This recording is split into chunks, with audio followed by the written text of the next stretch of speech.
is going on, everybody? We are back once again with another edition of Wrestling Republic's daily broadcast. It is Wednesday, February the 5th. We got Dynamite tonight.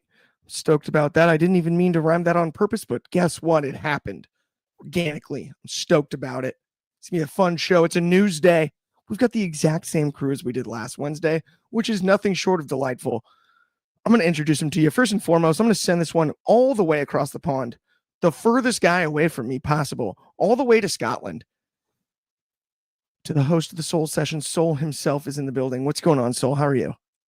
I'm good as always, brother. It's a good Wednesday day, the best day of the week for me personally as a wrestling fan. But nonetheless, we have a great subjects of topics today. But I think, after we get to our next panelist, we should open this up, which is a signed WWE shirt from a mystery wrestler. And I think why not add a bit of fun to a Wednesday afternoon for us? Hey, even the fans are clamoring for it. Archie Carter here with He's Here for Soul's signed shirt. The fans are clamoring.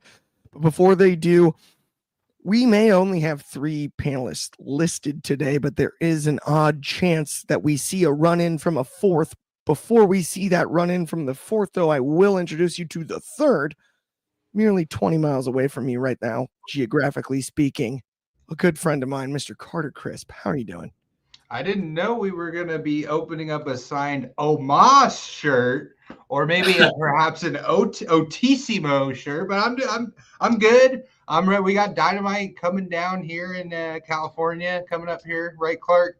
And we got some pay-per-views too. So I've been keeping up with all the feds, big, small, in the Hammerstein, government. Out of the Hammerstein. Yeah, I keep up with all of them. With all of the feds. Keeps me on point with his reviews. All right. I love it. I'm stoked. We've got Rosario back in the building. What's good? So good to be back. Let's go, my friend. Right. Shall we open impromptu unboxing? Don't cut yourself with the scissors, especially not live. That would. Oh, please. I'm an adult. A bit of a damper on the show, but safety first here. Honestly, I would have told you to cut the tape before. Very safe. So, how did you get this mystery shirt? Just bought it on a collecting site. They're just selling these for a couple of pop, and you can get anyone's shirt.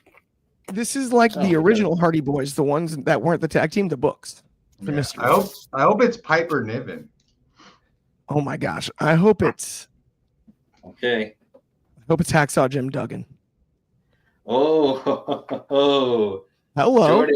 Jordy's gonna like this one.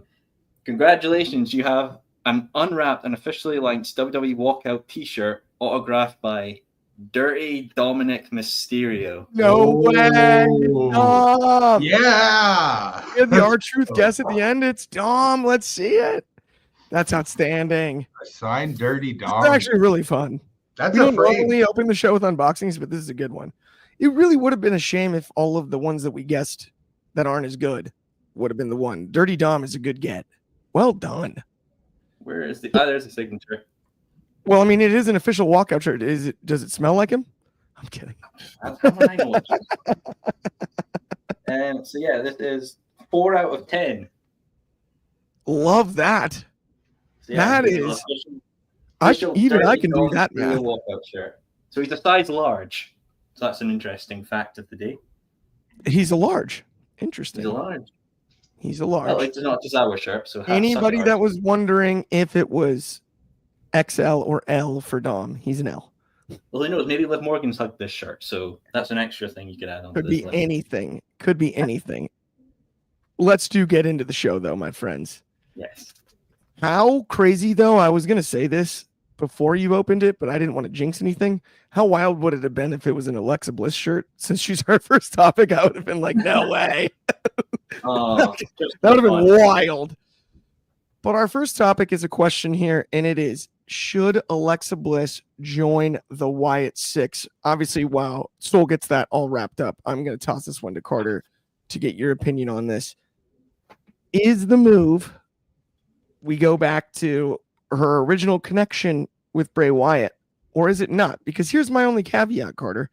The very last time we saw her in an interaction with Bray Wyatt inside of a ring, essentially, she basically turned on him. She cost him the match. She cost the Fiend the match.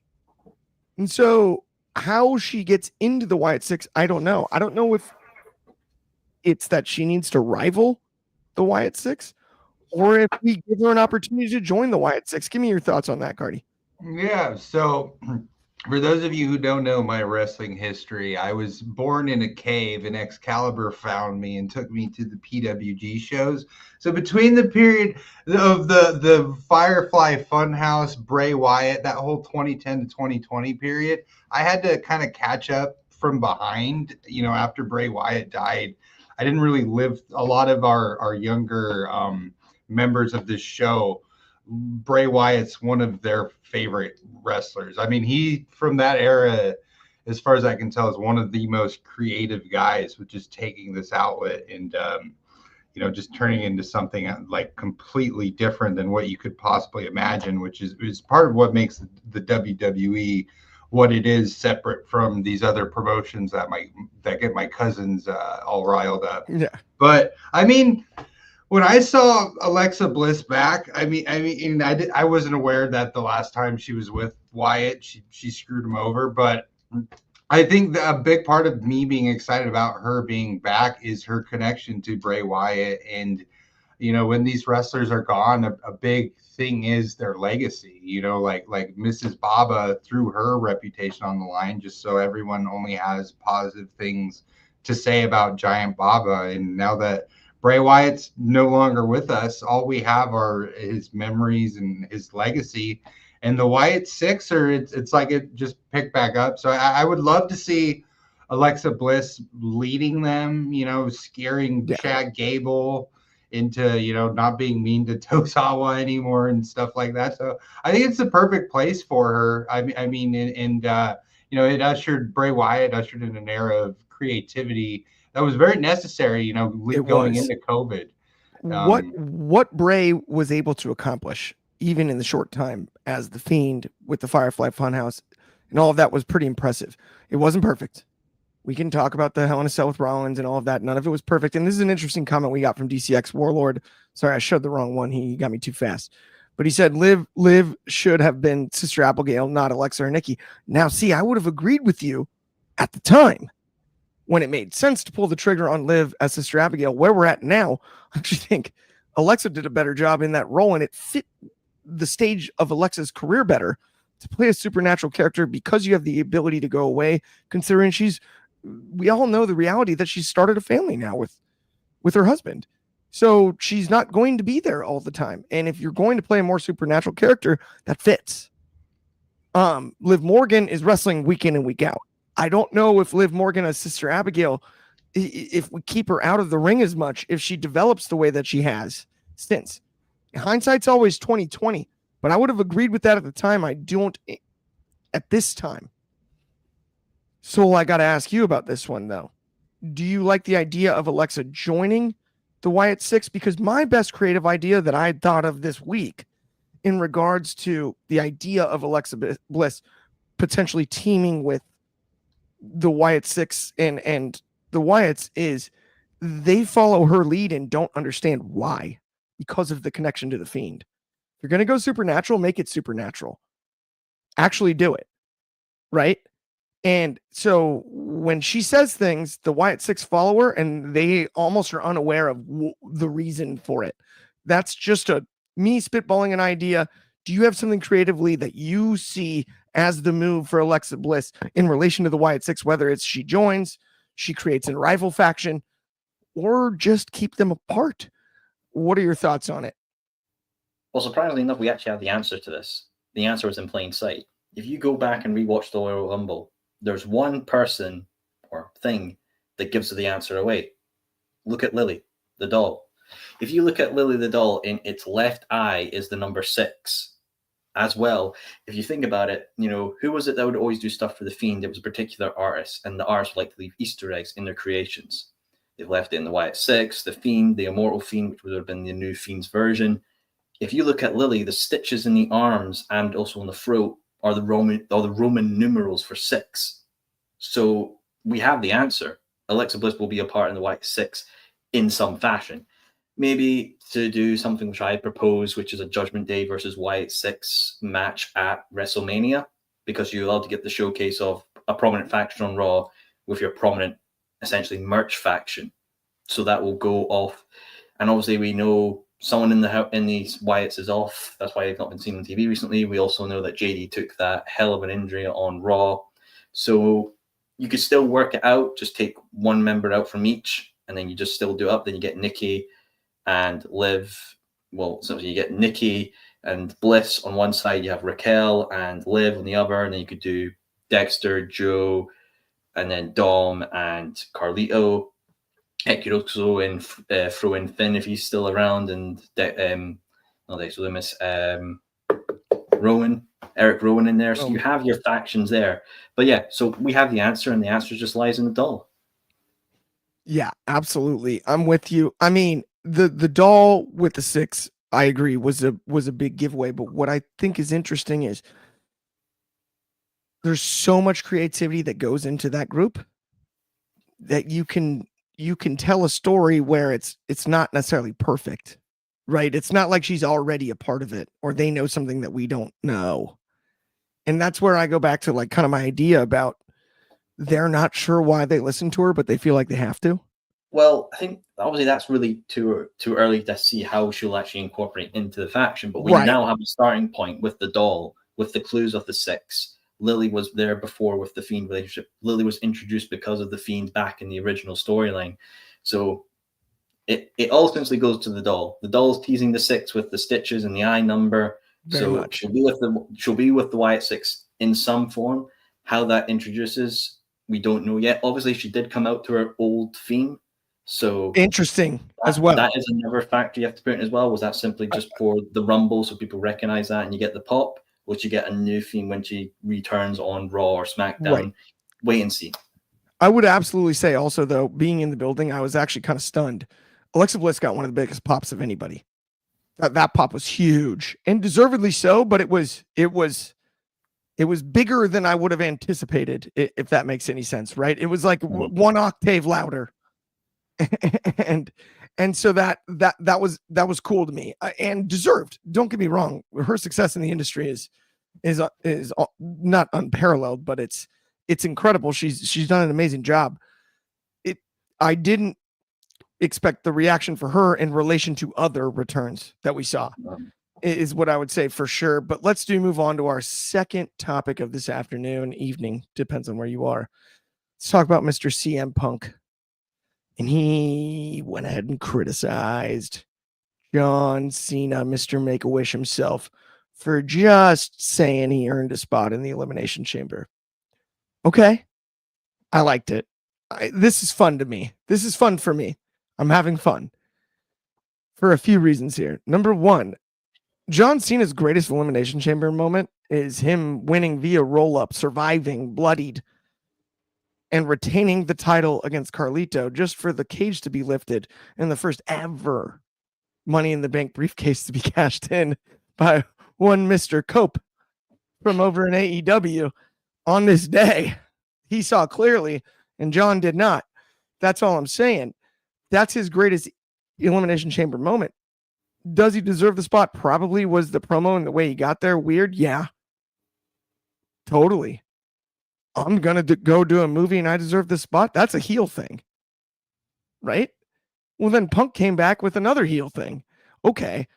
Punk criticized him. I get it. I get why. We've seen this with the Rumble all the time. Like, how do you just get to declare and not qualify? There's no tournament. This isn't the Continental Classic, my friends. And I'm just telling you, there's no tournament. There's a lot of just declares and gets in. And we're going to talk about another one in our next segment too that just got in. I don't have a problem with the Cena thing. I like the idea of building the rivalry, but I also just don't know what the payoff is. Or are we going to get the Punk Cena final chapter at Mania? I don't know that that's the case. So can you explain to me and make some sense of it, out of this whole thing? First of all, I want to go on this first thing first. People are now saying this is Punk kicking off because he didn't win the Rumble, or this is him kicking off because things are not going his way and he's not possibly going to main event a WrestleMania. Right? Calm down. I've not seen, if this was an interview, I haven't seen it in person. I don't know how his tone of voice was, how his posture was, or how he was reacting. It could just be him just taking the mick, for all we know. And Punk doesn't like to do that. I genuinely, what I think this actually is, though, is to set up the teases of a Punk Cena program down the line, because you're not going to do John Cena's last year and not have them face off singles match in one way or another. I mean, did we even really get a tease of it at the Rumble? I can't remember. I didn't really think so. I think they just came in and Punk just went in after Seth because Seth attacked him. There was no real stare down between Cena and Punk, which, you know, for people who may not like him or not, was the first match to get 5 stars from Meltzer since like 1998 or something like that. So they have the history of it, the achievements. Those two are linked. You know, people look at that Raw match that was an absolute stellar before WrestleMania 29, where like power drivers and Hurricane Ranas were just pulled out of nowhere. So yeah, I think they're going to set down a program for them down the line. Obviously, depends on how the title picture looks coming out of WrestleMania. What's Punk going to do? Probably him, Seth, and Roman in a freeway. What's Cena going to do? I think him and Cody, because it'd be very interesting to kind of run back Money in the Bank 2011 in a title match between Punk and Cena, but, you know, reverse the finishes. You know, Cena actually retains his championship instead of Punk gets it this time. I think that'd be very interesting to do, and especially for Cena's last year, because if he's doing this last run, I would put the belt on him, you know, and you know, essentially milk it for the fans. Make all the custom merch you can in every city that has him with the championship around it. People buy that, custom hats and everything. You could easily make $1 billion off Cena's last run if you merchandise it properly. 1,000%. I'm with. I mean, if you look at the merchandising at the Rumble itself, too, Soul. To your point, like I heard it was fun. They had Cena Colts jerseys. They had Cena Pacers jerseys.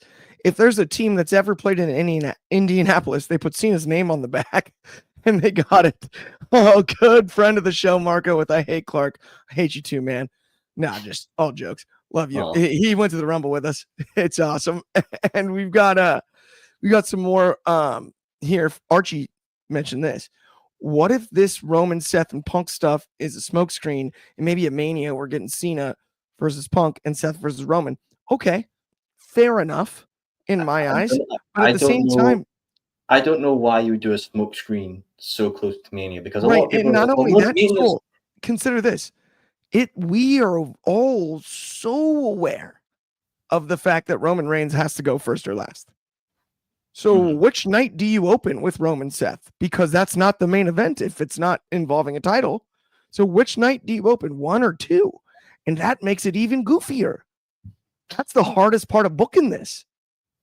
I also hate the fact that it's just destroyed the Royal Rumble, because they've advertised main event, and now people are like, well, Chuck, Cena, and Cody in the main event, even though they didn't win a Rumble that's specified get a main event. And I know people are immediately going to be like, well, WWE changed the narrative all the time. Well, then stop advertising it as that. You know, you're advertising with Michael Cole shouting, here's going to main event WrestleMania, and then you just be like, nah, we got something else in the plans. Yeah, they're all main events. It's WrestleMania. Yes, exactly. You can main event 2, buy 1, 2 of get 1 extra. Every match is the main event at WrestleMania. Yes, like just say whatever you want.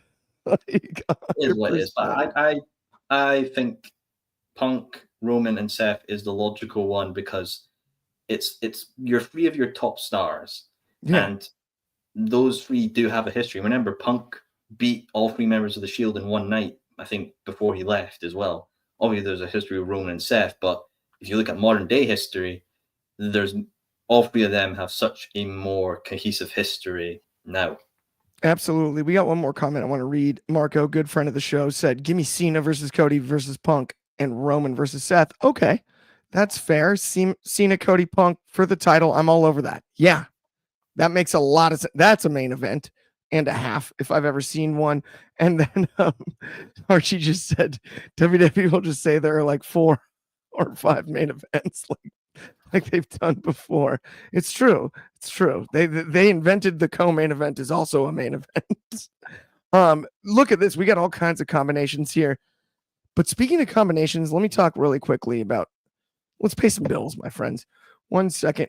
Got to click on the right stuff here. Yeah, let's talk about the Etsy app. If you haven't downloaded it yet, please do.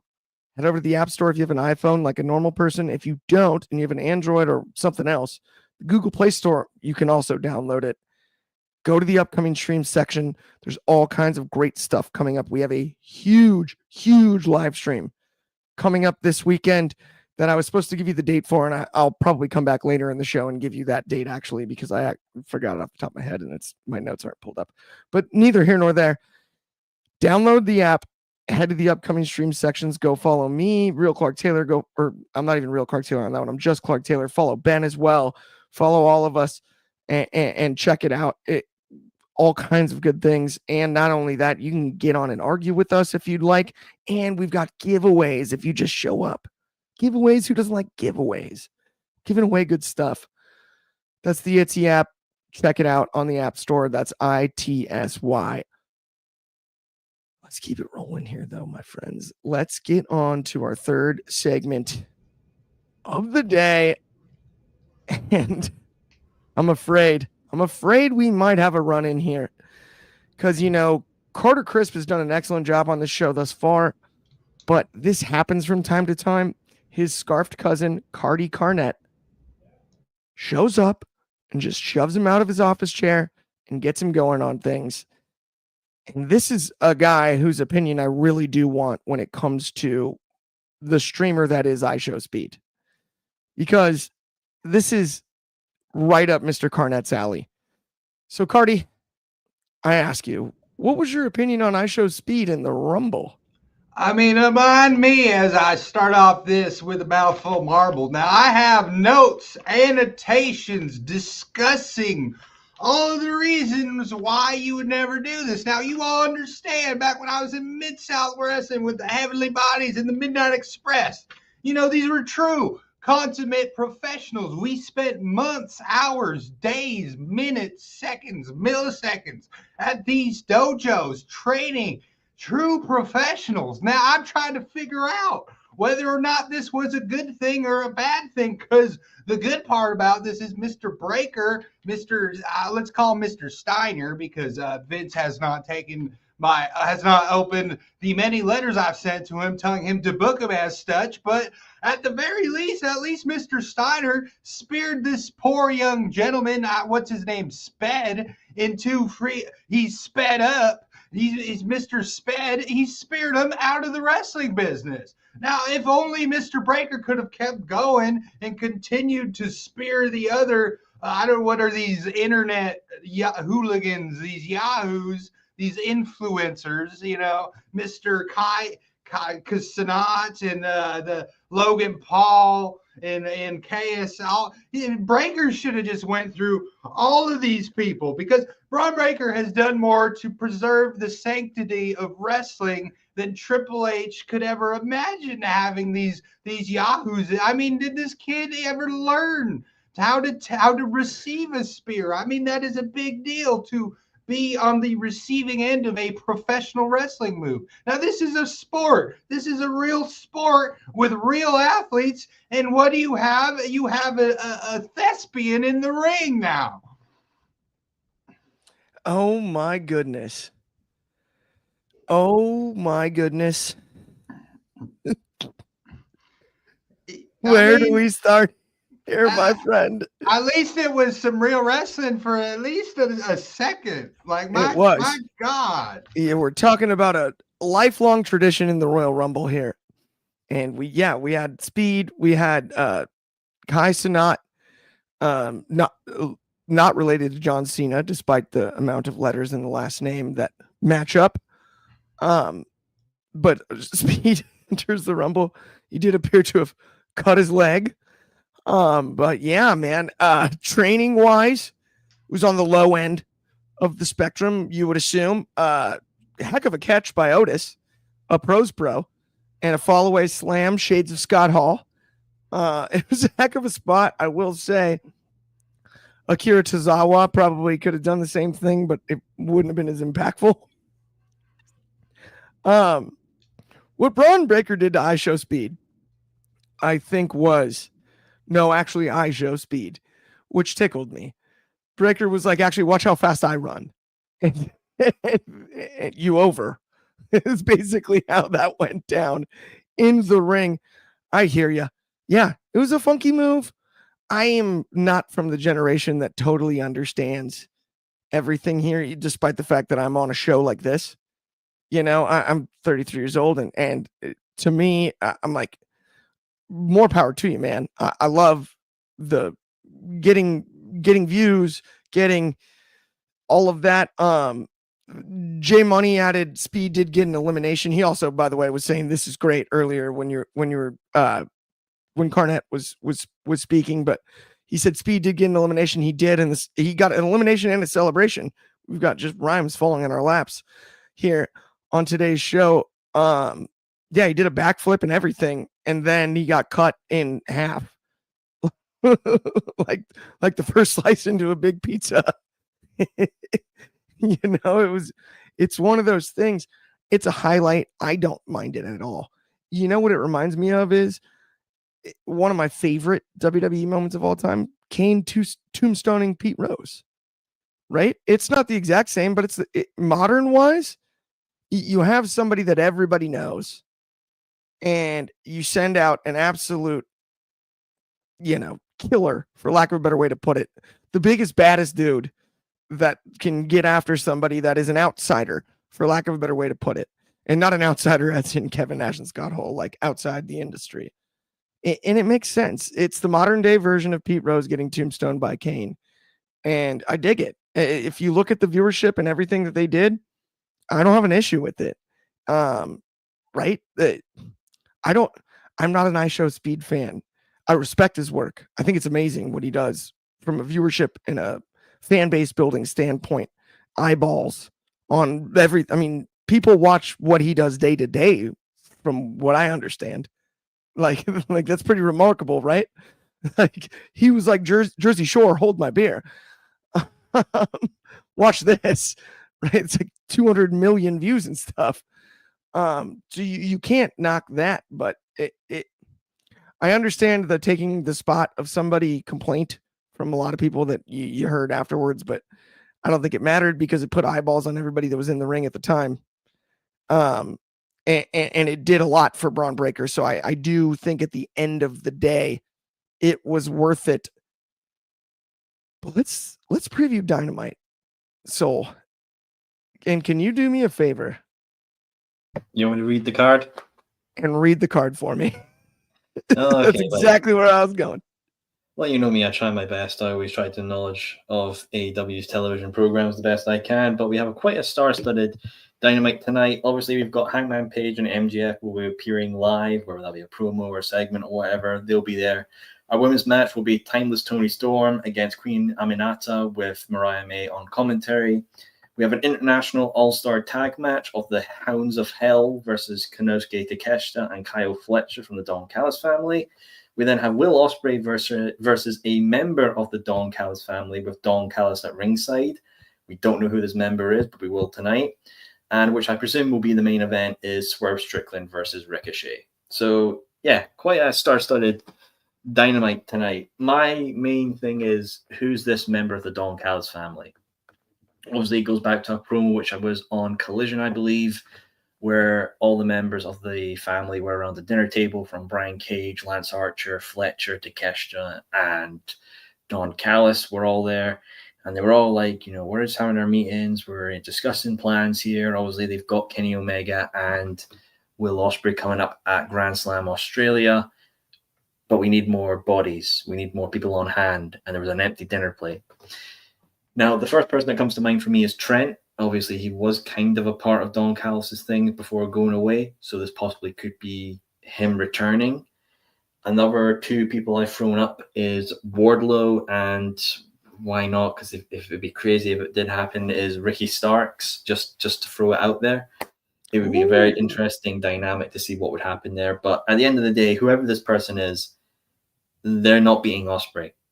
I genuinely do not think they're going to beat Ospreay. So it's somebody that's going to take a loss. And if it's Wardlow or Ricky Starks, do you really want to introduce them back to television with a loss? I don't think so. That's why I'm more lenient towards it being a returning Trent. Trent comes back and gets a pop. But obviously he comes off as the weakest link because, as I say, every group needs a fall guy. Obviously, the All-Star tag match, I would be very interested to see if Okada interferes in that and costs it for the Hounds of Hell by knocking out Buddy, setting up Buddy Murphy and Okada for the Continental Championship at Grand Slam Australia. As well, the main event, Swerve and Ricochet, I would like to see them have a good fourth match, and then at Revolution, you up the stakes and do a Texas Death, or even just something as crazy off the wall. Harking back to the days of Lucha Underground, where obviously it was King Puma and Killshot, because Killshot and AR Fox had probably one of the best Lucha Undergrounds match, which was a ambulance match. One of the most brutalic matches you'll see, honestly, go back and watch it. Obviously, Timeless Tony Storm is going to get her reps back in and then going after Mariah May at Grand Slam. What will MJF and what will Hangman say? That's only to be determined. But Hangman will probably be cutting a more turning to the good side babyface promo. MJF will probably make some jokes about Jeff Jarrett and then walk away as he does. But yeah, I think it will be a pretty fun episode of Dynamite tonight. I couldn't agree more. And this is a really interesting one because I'm going to toss it directly to Carter too, and then we'll kind of circle back and all talk about it. But you, I know, are a longtime fan of Speedball Mike Bailey. And Archie suggested, what about Speedball as the Mystery Don Callis family member? Because a Speedball Ospreay match, that actually might make sense for a loss to be taken. Trent Beretta was presented here by Soul, which yes, makes perfect sense as well. But I do think Speedball could debut and take a loss too. There's some logic there. What's your opinion on that? And who do you got as your pick for the mystery member of the Callis family? Mystery member of the Callis family. I mean, I don't. What isn't TNA have like a very strong working relationship with the WWE? Not just strong, official on paper. Like they signed stuff. I think Speedball. I mean, I give match of the year. I think it's still possible. Last year to Speedball and Danny Garcia. I think they're both 26 stars. Freaking. I mean, I would love for it to be Speedball. I just don't know contractually if he'd be able to go over to AEW, just because I've never seen. But I mean, if Speedball Mike Bailey was in AEW, to see matches with him and Ricochet, him and Okada, I mean, it's just, and Ricky Starks, the great Ricky Starks, if he comes back from him and Commander come back from their hiding. But I mean, I would love to see it. You know, I mean, I don't know. I have no idea who this mystery member of the Don Callis family would be. My random pick I'm going to throw out there is I'm going to throw Kyle O'Reilly. Is there any chance that he could? No, he's already in. Oh, he's in the Don Callis? He's already in the family. Couldn't he be the mystery man? He just seems like he'd be a good fit. He could. They wouldn't. Oh, wait. No, he's not already in the Callis. Kyle O'Reilly's actually. I don't know, because he's tied up with. I'm sorry. I was thinking Kyle Fletcher when you said O'Reilly. But I put O'Reilly in the family. But O'Reilly's. But he's tied up with. Isn't he tied up? Soul with. He's with Undisputed Kingdom. With Undisputed Kingdom, yeah. Okay. He's already in a group. That's the only problem there. I'm not tripping. No, I mean, like, this is going to be a fun card. And there's a lot of other stuff, too. Like, one of the ones that I wanted to talk about is who's up next for the Hurt Syndicate. Like, there's got to be a babyface tag team to step up here. And this would be a really nice Wednesday night to do it. I'm Soul going to direct this one directly at you. Directly. Woof. That was not great. But either way, I'm going to direct this question to you. Who is next for the Hurt Syndicate? See, my thing with the Hurt Syndicate is I would have them face. I wouldn't have them be heels. Because A, the crowd love them, and B, you kind of need more face champions in AEW anyway. Just don't make them heel, for the love of God.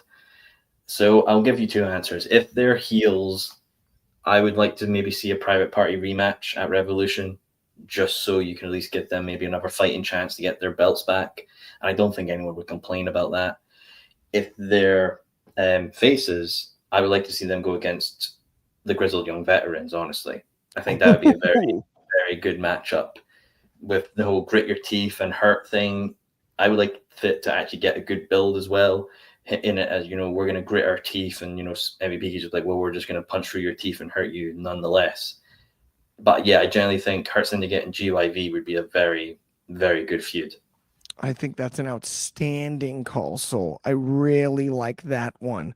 I really, really do totally agree. Also, though, I got to direct one more before, we sort of take it home here to Carty. This is interesting because if you really think about it, we're going to get Samoa Joe tonight. And he's inserted right into this Hook storyline with the patriarchy. What is Samoa Joe going to do? Is he going to align with the Hookster? Is he going to somehow convince Christian to maybe put that guaranteed title shot on the line? Which, if it does happen, I would assume Christian still does retain it. But as the biggest Samoa Joe fan here at WR, I had to go directly to you when it comes to the Samoan submission machine and his role in this storyline. Joe is going, so throughout the history of Joe's career, whether he was at a rec center he wasn't in Rosita, he was in the City of Industry at the trade show we all used to go to at that indie. It was Samoa Joe Super Dragon, 10 stars. But I mean, he's gonna do whatever is best for the business. I mean, he is a completely unselfish man. So what I think he's going to do is he's going to align with Hook, and he's going to clean up this patriarchy situation. Joe's going to align with an old rival of his, and he's going to clean it up, just like he did before when he looked at all of Tony Khan's titles, and I forget exactly what he was, a Ring of Honor TV title. He goes, "This is too many titles. I relinquish this." And I don't even know if he ran it by Tony. He just did it, like TNA, the Samoa Joe Kurt Angle rivalry. One of the greatest, I'll say it. It was the greatest rivalry in pro wrestling, end of sentence. And, it was people didn't really view it as a challenger promotion like they do now. It wasn't really as respect. And Joe just brought it to the forefront and just with Kurt coming in. I mean, so Joe's gonna clean up AEW like he does and like he has done. I'm with you, and as you know, I am the voice of the Hookamaniacs, and I think Hookamania is going to run wild on the patriarchy, no doubt about it. Teaming up with Joe, you got the Coquina Clutch and the Red Rum, two of the best rear naked chokes in all of pro wrestling. Forget the sleeper hold. Take that, Gunther. Take that. That's what I'm saying. Pair these two up. Let it happen. Tell us a story. Maybe that's the babyface tag team to challenge the Hurt Business. A Samoa Joe and the Hookster. I don't have an issue with that. Like, truthfully, I really don't. It makes sense for both. And Joe helping a guy like Hook along. And I know we're not supposed to say moveset because that guy Phil or whatever from Chicago said it's not cool. But moveset wise, for somebody to learn under, Samoa Joe makes a heck of a lot of sense for the Hookster. Am I wrong? They're very similar as grapplers in their intention, in their delivery, in their selling, in all of that, in the legitimate fighting type scene. Even down to things like we've got the JoJo Joe chants here and the way the Hook music hits. Those two paired together in sort of the veteran, the learning tree without calling it that, the real learning tree there, right? For Hook, man, I don't have an issue with that in the least. And if maybe some sort of a tag effort against the patriarchy can springboard them into a rivalry with the Hurt Syndicate, okay, sign me up. Now we're talking. I think Samoa Joe is probably the most underrated pro wrestler of the last 30 years. By a lot. By a lot. The guy was out there in a poncho commentating at Mania and got released the next day and did a heck of a job, right? We got a whole storyline about Corey Graves and being upset about commentary. Like, nobody got messed around more than Samoa Joe, because guess what he did? He wrestled when you needed him to wrestle. He wrestled hurt. Oh, and then he did commentary when he needed him to do commentary, and he did that well too. Like Joe's Mr. Show up to work, pack a lunch, and just show you how good he is. Even you look at his role in Brawl Out and everything. Who was the voice of reason? Who was the moral compass of that situation? It was Samoa Joe. It was. Like, there's no denying that, right? There's no match if not for Samoa Joe that night. Given what happened, given the altercation, if we go back and look at it in hindsight, that match does not happen if Samoa Joe isn't the professional that he is. That's just a fact. I mean, everyone, both sides of the story have been told. CM Punk said it came out of his mouth, right? Like he said it out of his own mouth. Samoa Joe then talked me down and we had the match, but I quit. Exactly. 100%. That's who Samoa Joe is, and it's just good to have him back. I'm stoked about that for today, but I will say that brings us to the end of today's show. It's been an absolute blast as always. Thank you to everybody that tuned in. Check us out, same place, same time tomorrow. That's going to be noon Pacific, 3 o'clock over on the East Coast. That's, of course, 8 p.m. in the UK and 9 a.m. for my friends in Hawaii. On behalf of me, Clark Taylor, Carter, and Carty Carnette, as well as Soul, the world-famous host of the Soul Sessions, and everybody here at WR, thank you so much. Have a great day, and we will talk to y'all soon. Peace.